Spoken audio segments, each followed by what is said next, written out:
আজকে আমি আমার পরিবার নিয়ে ঘুরতে গিয়েছিলাম একটু গ্রাম্য পরিবেশে। আমরা আমি খুবই মজা। আমরা যখন গেলাম দেখলাম চারিদিকে প্রচুর বাতাস ঝড়ের মতো, গাছপালা খুবই দারুণভাবে দুলছে। তেমন রাইসা রাইসা এগুলো দেখে তো খুবই এক্সাইটেড হয়ে গেল। আমি খুবই মজা পাই মামা। এরপর আমরা আসলাম একটু বাওড় দেখতে গ্রামের। রাইসা তো এটাকে নদী মনে করলো। এই নদীতে নৌকায় চড়লে আমার কি মজা। এরপরে আমরা আসলাম লাল শাপলা দেখতে। দেখছো রাইসা লাল শাপলা কেমন? এটা পর্দার মতন লাল হালকা শাপলা। বৃষ্টিও হচ্ছিল, বৃষ্টির মধ্যে আসলে শাপলা ফুলটা দেখতে খুবই দারুণ লাগলো। একেবারে চকচকা, মনে হচ্ছে হীরের মতো পানি। দেখছো কত আমি সুন্দর। সারাদিনই লাল শাপলা ফুলের দিকে ঘুরবো, সারাদিন ঘুরবো আর ঘুরবো। একটু সামনে যাও তো, এই দেখো এখানে আরো 1 2 3 4টি ফুল দেখছো। হ্যাঁ, এগুলো পর্দা। এগুলো পর্দা না, এগুলো পর্দার মতো দেখতে, বাট এটাও এক ধরনের শাপলা ফুল। বৃষ্টিতে বাইরে ঘুরতে আসলে অনেক মজা, যেমন ঠান্ডা তেমনি একটা অন্যরকম অনুভূতি, তাই না রাইসা বলো? হ্যাঁ, খুশির মন তো নিজেরই মন। হ্যাঁ মজা লাগতেছে বলো। রাইসা চলো, সামনে বক আছে, একটু বক দেখি। আমরা আর একটু সামনে দেখলাম বক। রাইসা এই বকটা মনে হয় মাছ ধরার চেষ্টা করছে, দাঁড়াও আমরা কিছুক্ষণ অপেক্ষা করি। আমার মনে হয় মাছ দেখেছে, কোনো একটা মাছ ধরবে হয়তো বা। ওর খুব খিদে পেয়েছে, দেখছো? মনে হচ্ছে গাংচিলের মতন উড়ে যাচ্ছে। এটা দাঁড়াও দাঁড়াও, মনে হচ্ছে একটা মাছ দেখতে পেয়েছে, আমার মনে হচ্ছে এখনই। খেয়ে দেবো। দেখো দেখো, মনে ও, ওই যে নিশ্চয় একটা মাছ ধরেছে, দেখছো? ওই যে একটা মাছ দেখছো? রেস নড়তেছে। ওর খিদা লাগছে, এই জন্য অপেক্ষা করছিল মাছটির জন্য। তুমি দেখে মজা পেয়েছো? হ্যাঁ, খুবই মজার একটা বিষয়। এখন চলো তো একটু ওই ঘাসের দিকে যাই।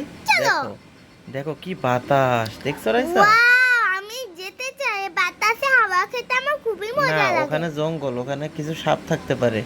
আমরা একটু দূর থেকে দেখি, বুঝতে পারছো?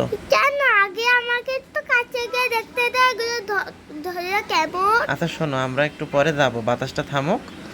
বৃষ্টি তো টুকটাক হচ্ছে, বৃষ্টি আসলে আমরা ভিজে যাবো অনেক, বুঝতে পেরেছো? ও বাবা, আমাকে যেতে দাও। হ্যাঁ, তোমাকে আমি যেতে দিব। এখানে কয়টা ফুল দেখো তো, এটা কিন্তু কাশ ফুল, তুমি কি বুঝতে পেরেছো? মুখে ঘ্রাণ নিলে মনে হচ্ছে কেসে দেয়। না, ঘ্রাণ নিলে কেশে দেয় না। তুমি ভেবেছিলে ঘ্রাণ নিলে কেশে দেয়? এখন শোনো, এই কাশ ফুলগুলো দেখো, আমরা একটু পরে আর একটু সামনে যাব। এখানে নাকি অনেক সুন্দর সুন্দর পাখি দেখা যায়, বুঝতে পেরেছো? ওহো, আমি যাব জঙ্গলে, জঙ্গলে পাখিদের হ্যাঁ, গান শুনতে। দাঁড়াও আমরা আর একটু অপেক্ষা করি। আমরা কিছুক্ষণ অপেক্ষা করি, 10 15 সেকেন্ড। এখন আমরা বের হয়ে যাব। তারপরে আমরা দেখি কোনো পাখি দেখতে পাই কিনা। পাখি দেখে তুমি বলতে পারবে যে এই পাখিটার নাম কি?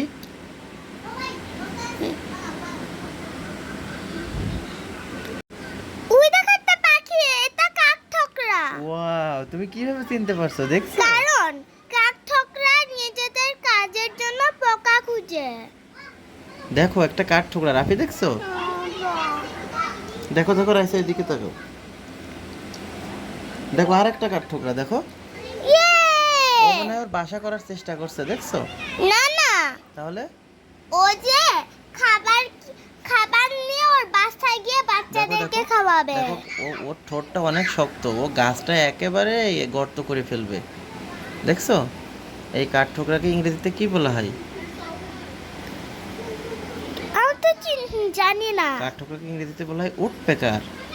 ও হচ্ছে কাঠের গুঁড়ো খেয়ে বেঁচে থাকে, আর বড় বড় পোকা থাকে। এখন চলো আমরা সামনে যাই। ওয়াও, দেখো ঘাসের ফুলগুলো কি সুন্দর দুলছে। স্লো মোশনে আমি আর একটু দেখাই, দেখো। আমি যদি একটু ঘাসের ফুলের মতন, হুম আমি যদি ছোট হতাম তাহলে ঘাসের ফুলে একটু ধরতে পারতাম আর সব হ্যাঁ